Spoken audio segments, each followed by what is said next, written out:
지난해 광양제철소 산업단지에 묶여있던 입지 규제가 풀렸습니다. 본래 철강 업종만 들어가게 땅에 제한이 걸려 있었는데 2차 전지와 수소 같은 첨단 산업이 가능하게 문턱을 없앤 겁니다. 포스코는 4조 원 넘는 투자 계획을 발표했습니다. 철강을 넘어서 친환경 미래 소재 대표 기업으로 도약을 해서 국가 경제 발전에 이바지하고자 합니다. 호남과 포스코의 새로운 도전에 우리 대한민국 국민과 정부가 항상 함께하겠습니다. 지난달엔 늦깎이 학생을 가르치는 평생교육시설의 수건이 해결됐습니다. 교육과정은 일반 학교와 같아도 우선순위에 밀려 무상급식을 못 받았는데 개선이 필요하다는 지적에 규정을 고치기로 했습니다. 행복한 여고시설을 선물해 주신 청안고등학교와 저희 엄마에게 예쁜 추억을 만들 수 있도록 엄마의 친구가 되어주신 모든 어머니 아버지분들 마음을 다해 정말 모든 분들께 정말 감사드립니다. 손톱 밑에 박힌 가시처럼 아프고 빼내기도 어려운 규제를 정비한 사례들인데 주도적 역할을 했던 건 퇴직한 올드보이였습니다. 국가가 우리에 대해서 관심을 가지는구나 라는 그런 어떤 그 심리적인 소속감, 인정감 이런 것이었다고 생각이 됩니다. 현직 때는 못했잖아요. 네. 그 점에 대해서 좀 미안한 마음도 들고 그랬습니다. 조직을 처음 꾸린 건 지난 2022년 8월.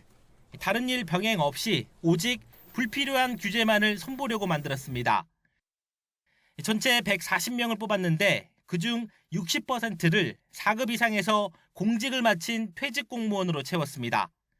평균 나이는 66살, 보통 30년 넘게 근무를 해서 경력을 모두 합치면 2,700년이 넘습니다. 기재부와 금융위, 국토부, 과기부, 복지부, 교육부 등 웬만한 중앙부처 출신이 다 있습니다. 규제 대부분이 여러 부처 간 이해가 얽혀 있어서 과거 실무 작업을 하고 퇴직한 각 부처 올드보이를 다시 불러 고치게 한 겁니다. 직함은 모두 전문위원, 승진도, 인센티브도 없지만 복지부동할 필요도 없습니다. 부처 입장을 생각해야 되는데 여기 오니까 돌아갈 부처가 없잖아요. 그러니까 자유롭게 비교적 객관적으로 이렇게 방향을 잡을 수 있다는 것. 그래서 어쩌면 밑에 직원도 없고 상사도 없어요. 그런 조직은 여기밖에 없습니다. 같은 올드보이인 한덕수 총리도 격주로 회의에 참석해 의견을 나누고 있습니다.